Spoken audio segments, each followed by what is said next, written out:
चंदनपुर के गांव में एक किसान रहता था।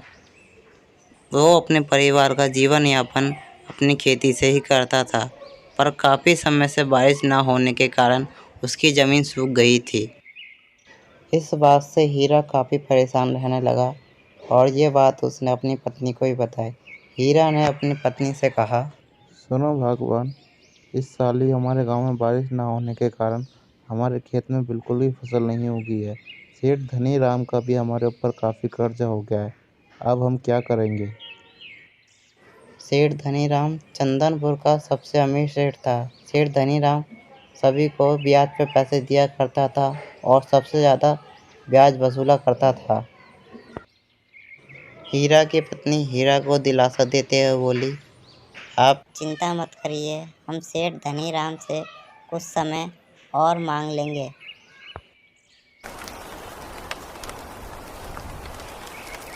उसी रात को बारिश होती है और सुबह उठते ही हीरा अपने बैलों को खेत में ले जाता है और हल जोतने लगता है। हीरा खेत से आते वक्त काफ़ी खुश होता है। सोचता है शायद इस बार की मेरी फसल काफ़ी अच्छी होगी। इस बार मैं धनीराम का सारा कर्जा चुका दूंगा। यही सोचते हुए वो घर पे आता है। हीरा अपनी पत्नी से बोलता है, सुनो भगवान, मैंने अपने खेत में फसल उगा दी है। अब हम सेठ धनी राम का सारा कर्जा चुका देंगे। हीरा की पत्नी ये सुन के खुश हो गई और उसने कहा, ये तो काफ़ी अच्छी बात है, अब आपको चिंता करने की ज़रूरत नहीं है। हम सेठ धनीराम का सारा कर्जा वो आराम से चुका देंगे। उसी रात को हीरा के खेत में 2 हाथी घुस जाते हैं और उसकी सारी फसल नष्ट कर देते हैं। गांव का एक आदमी हीरा को आके बताता है, रात को तुम्हारे खेत में हाथी घुस गए थे और तुम्हारी सारी फसल नष्ट हो गई। ये बात सुनकर हीरा रोने लगता है। रोते रोते हीरा घर से बाहर आता है और जंगल की तरफ चला जाता है। काफ़ी रात होने के बाद भी हीरा जंगल में ही रहता है। हीरा मन में सोचता है, काश कोई जंगली जानवर आके मुझे खा जाए। उसी वक्त झाड़ियों में से एक चुड़ैल निकल के आती है और हीरा को पकड़ लेती है।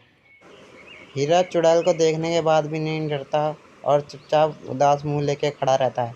चुड़ैल ये देख के हैरान होती है कि ये इंसान मुझसे डरता क्यों नहीं।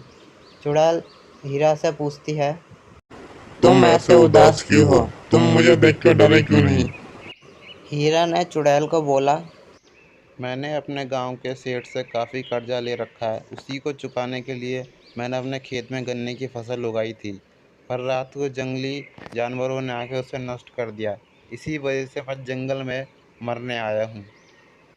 यह बात सुनकर चुड़ैल को काफ़ी दुख होता है और वो उदास मन से बोलती है, तुम चिंता मत करो, मैं तुम्हें एक जादुई टोकरी देती हूँ। उससे तुम जो भी मांगोगे वो सब तुम्हें मिलेगा। उससे तुम अपना जीवन यापन आराम से चला सकते हो। उसी वक्त चुड़ैल अपने जादू से एक जादुई टोकरी लेके आती है और हीरा को दे देती है। जादुई टोकरी पाके हीरा काफ़ी खुश होता है। चुड़ैल हीरा से बोलती है, जाओ, इस जादुई टोकरी को घर लेके जाओ, काफी रात हो गई है। हीरा काफ़ी जल्दी जल्दी और काफ़ी खुश होते हुए अपने घर जाता है। हीरा जादुई टोकरी लेके अपने घर आता है और काफ़ी खुशी से अपनी पत्नी से बोलता है। हीरा कुछ बोल पाया उससे पहले उसकी पत्नी बोलती है, रात में आप कहाँ पे थे? मैंने आपको पूरे गांव में ढूंढा पर आप मुझे कहीं भी नहीं मिले। हीरा अपनी पत्नी को काफ़ी खुश होते हुए बताता है, रात को मैं काफ़ी परेशान था, इस वजह से मैं जंगल चला गया था। जंगल में मुझे एक चुड़ैल ने पकड़ लिया था। मैं काफ़ी परेशान था, इस वजह से उस चुड़ैल ने मुझे नहीं खाया, पर उसने मुझसे पूछा क्या हुआ। तो इस वजह से मैंने उसे अपनी सारी बात बताई, तो उसने मुझे ये जादुई टोकरी दी। हीरा की पत्नी काफ़ी खुश होते हुए हीरा से पूछती है, क्या हम इस टोकरी से कुछ भी मांग सकते हैं? हीरा अपनी पत्नी को उस टोकरी से सब्जियां मंगा के दिखाता है।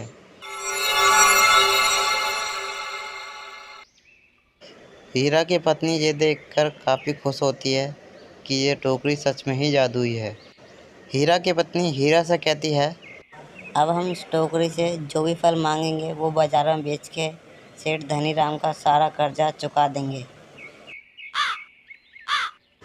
हीरा को अपनी पत्नी का सुझाव अच्छा लगता है और वो टोकरी उठाकर बाजार की तरफ चला जाता है। हीरा काफ़ी खुश होते हुए बाजार की तरफ जाता है। हीरा बाजार में सबसे पहले आके बैठ जाता है। जब बाजार में कोई नहीं होता तो वो अपनी जादुई टोकरी से सब्जियां मंगाता है।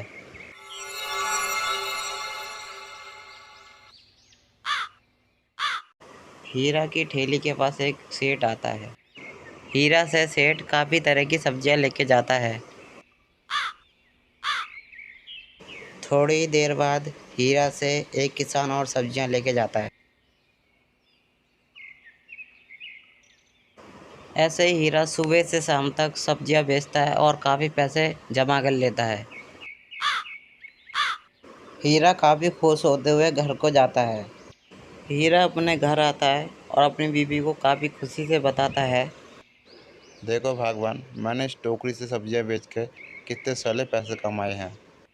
हीरा उसी जादुई टोकरी से बहुत पैसे कमाता है और एक बड़ा मकान ले लेता है। वो मकान सेठ धनीराम के मकान से भी बहुत बड़ा होता है। हीरा रोज़ उस जादुई टोकरी से सब्जियां लेता और बाज़ार में आराम से जाके बेच देता। इसी से उसका जीवन चल रहा था। ऐसे ही उसने सेठ धनीराम का सारा कर्जा चुका दिया। सेठ धनीराम ये देख के हैरान था कि अभी तो इसकी फसल नष्ट हुई है और इतनी जल्दी इनने मेरा कर्जा कैसे चुका दिया। इसी बात से परेशान हो गए सेठ धनीराम ने हीरा पे जासूसी करना शुरू कर दिया। रोज़ की तरह हीरा उस जादुई टोकरी से सब्जियां ले रहा था। उसी वक्त सेठ धनीराम ने उसे देख लिया। रात होते ही धनीराम आया और हीरा की जादुई टोकरी चोरी कर ले गया। हीरा सुबह उठता है और सुबह उठ के देखता है उसकी जादुई टोकरी उसकी जगह पर नहीं है।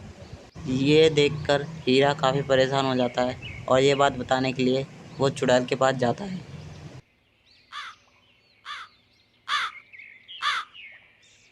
वहीं पर सेठ धनीराम उस जादुई टोकरी से काफ़ी तरह के हीरे जवाहरात और पैसे मांगता रहता है और काफ़ी खुश होता है। जंगल में जाते वक्त हीरा काफ़ी दुखी होता है। सोचता है अब मैं चुड़ैल को टोकरी के बारे में कैसे बताऊंगा। हीरा चुड़ैल को आवाज़ देता है। चुड़ैल, ओ जादुई चुड़ैल।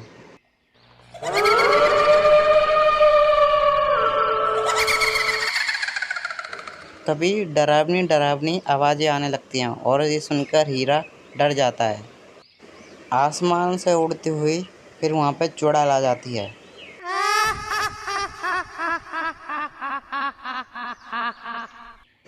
चुड़ैल हीरा से पूछती है, तुम इतनी रात को दोबारा यहाँ पर क्यों आए हो? हीरा चुड़ैल से डरते डरते बोलता है, आपने जो मुझे जादुई टोकरी दी थी वो मेरे घर से किसी ने चुरा ली। मैं बस ये चाहता हूँ वो जादुई टोकरी किसी गलत हाथों में ना लगे।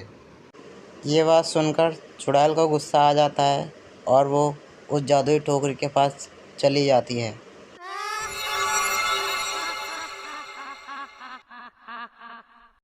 फिर वहाँ से हीरा अपने घर चला जाता है। सेठ धनीराम उस जादुई टोकरी को पाकर काफ़ी खुश होता है, पर उसी वक्त काफ़ी डरावनी डरावनी आवाज़ें आने लगती हैं और सेठ धनीराम डरने लगता है।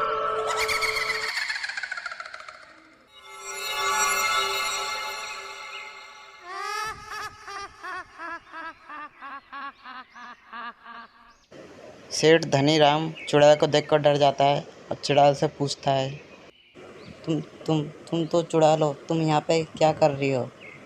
चुड़ैल गुस्से से सेठ धनीराम को जवाब देती है, तुम्हारी हिम्मत कैसे हुई मेरी जादुई टोकरी चुराने की? ये बात सुनकर सेठ धनीराम चौंक जाता है और चुड़ैल से बोलता है, वो टोकरी तो मैं हीरा के यहाँ से चुरा के लाया था। ये बात सुनकर चुड़ैल जवाब देती है, वो जादुई टोकरी मैंने ही हीरा को दी थी। तुम्हारी हिम्मत कैसे हुई वो जादुई टोकरी चुराने की? ये बात सुनकर सेठ धनीराम डर जाता है और भागने की कोशिश करने लगता है, पर उससे पहले ही चुड़ैल उसे मार देती है। चुड़ैल घर के बाहर आती है और अपनी जादुई शक्तियों से अपनी टोकरी को बुलाती है। फिर चुड़ैल उस जादुई टोकरी को लेकर हीरा के घर पर जाती है।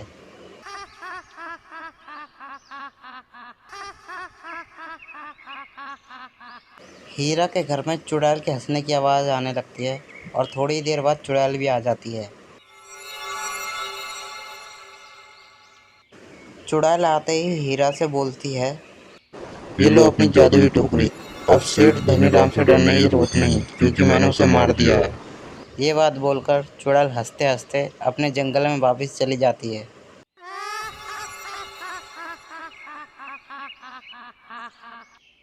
उसी दिन से हीरा और उसकी पत्नी चंदनपुर में खुशी खुशी रहने लगते हैं। तो प्यारे बच्चों, हमें इससे ये सीख मिलती है, हमें कभी भी लालच नहीं करना चाहिए। हमें अपनी अच्छाई का फल कभी ना कभी ज़रूर मिलता है।